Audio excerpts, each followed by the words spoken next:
Not a problem.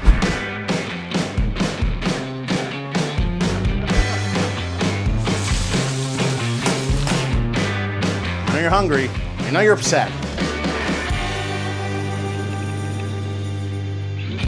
I'm Joe Riccio, and welcome to Food Coma, my 70s kitchen, coming to you from my 70s kitchen. Today we're going to make Rigatoni Bolognese, a dish that there are infinite variations on. You know, you can't really make this without somebody telling you 10 things you're doing wrong because they heard it somewhere, their grandma did it differently, whatever. Personally, the inspiration that I had initially, even though I've changed it now, is from Marcella Hazan. I don't think you can argue with her methods because she's amazing. The most important thing that everybody can agree on, I think, with Bolognese is that unlike, red sauce and meatballs, that's tomato sauce you're adding meat to.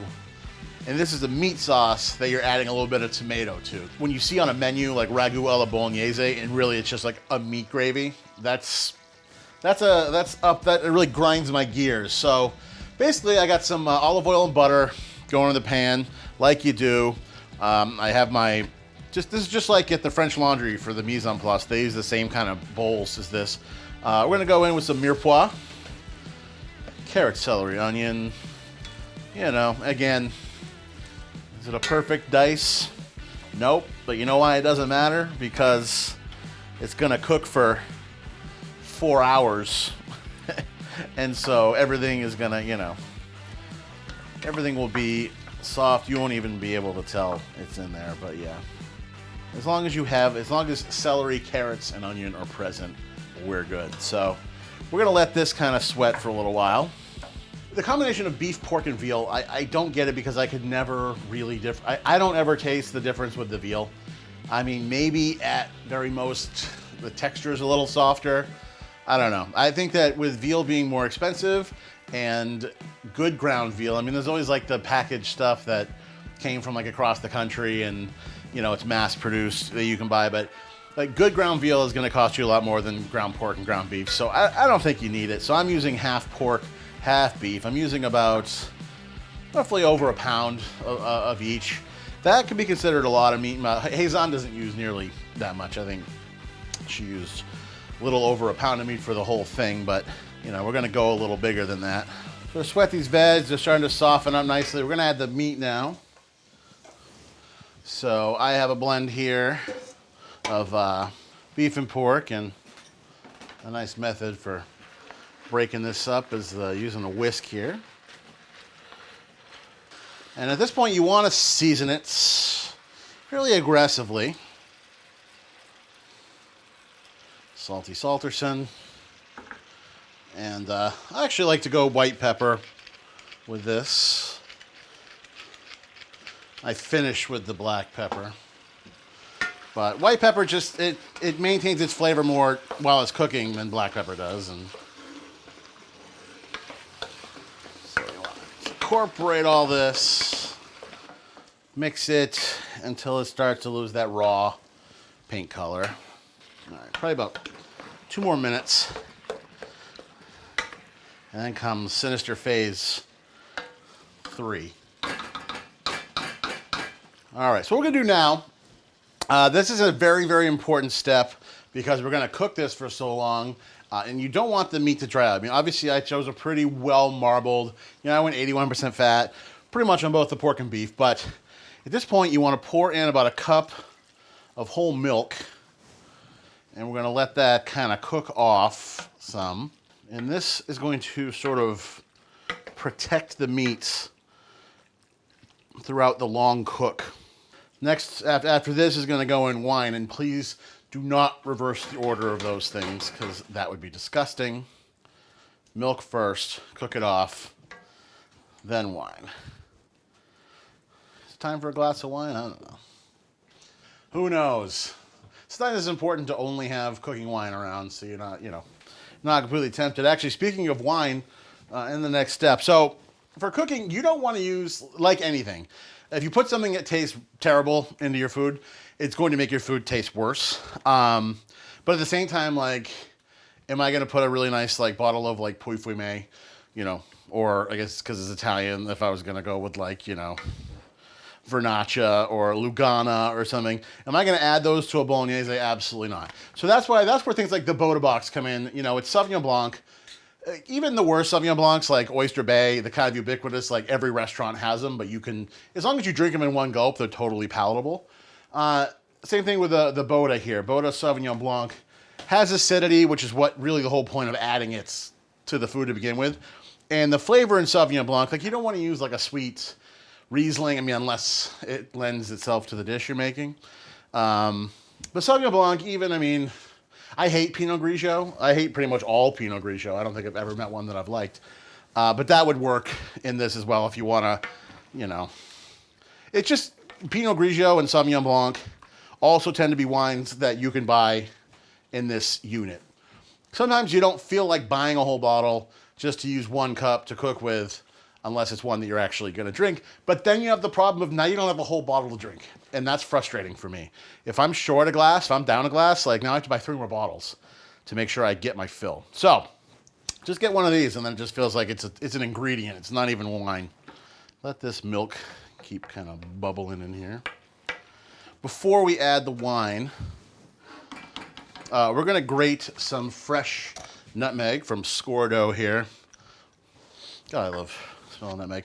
We're going to grate some fresh nutmeg in. I have my broken microplane. This was from like Williams-Sonoma. I think I got it like 11 years ago, and the handle broke off.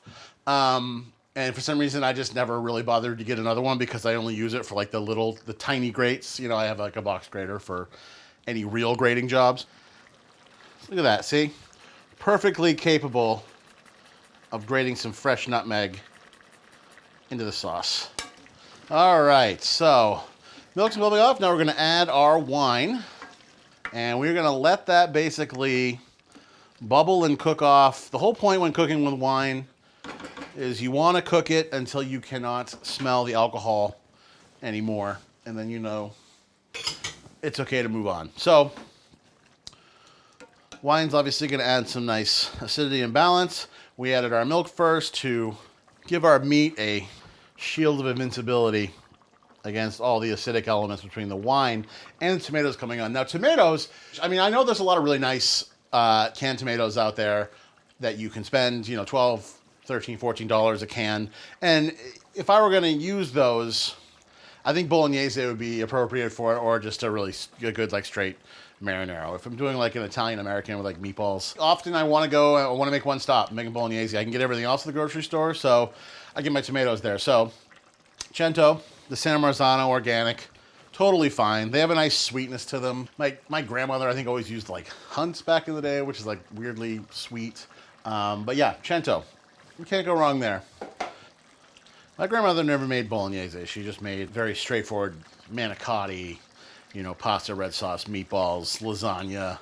I mean, which was all delicious. That was my favorite growing. I mean, like Sundays, you know, the whole like eating at your Italian-American grandparents' house every Sunday and having a meal that was like, yeah, red sauce, lasagna, cheese, meatballs, like 7 pieces of Italian bread with butter alongside that to get all the sauce. I mean, and maybe a salad that parades itself as a salad, but really it's just iceberg lettuce and some kind of vinaigrette that has no nutritional value whatsoever.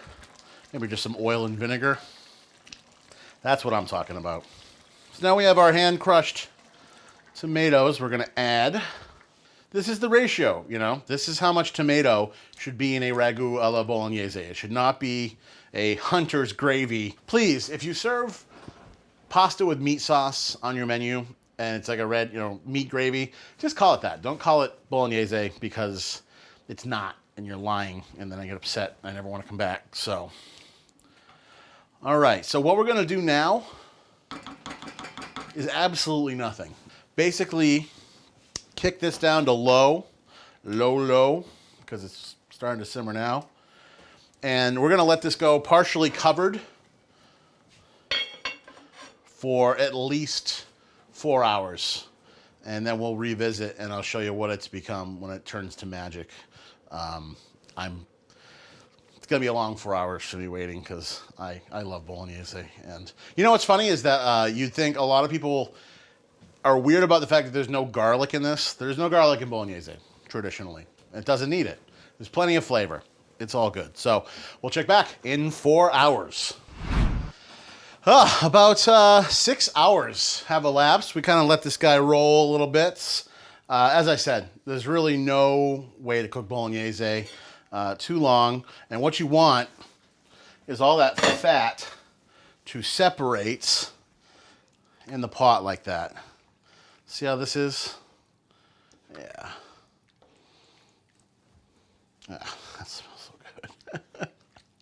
It takes on this like flavor that's like, I don't know. It's hard to explain when you try to tell somebody the difference between Bolognese and like spaghetti and meatballs. They're like, but I just don't get it.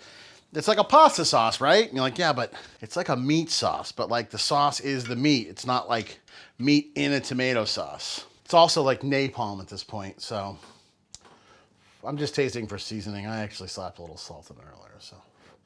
And plus, a little more salt.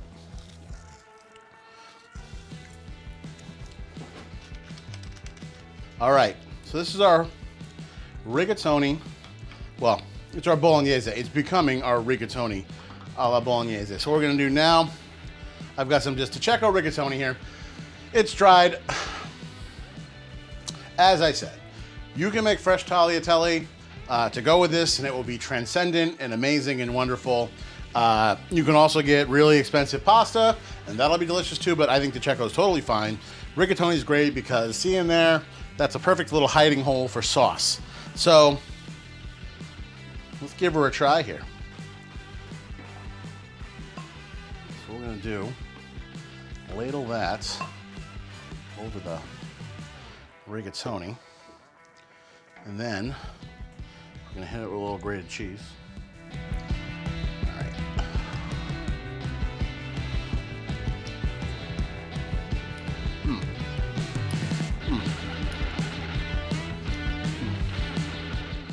Honestly, I could just eat the Bolognese right out of the pot. I don't even need pasta. Same thing with like pasta and meatballs. Like, I don't even need the pasta. It's really just a conduit for the sauce. Absolutely delicious. I'm actually gonna put a little more sauce on it. And a little more cheese, because who said too much cheese? Get out of here. Cheers.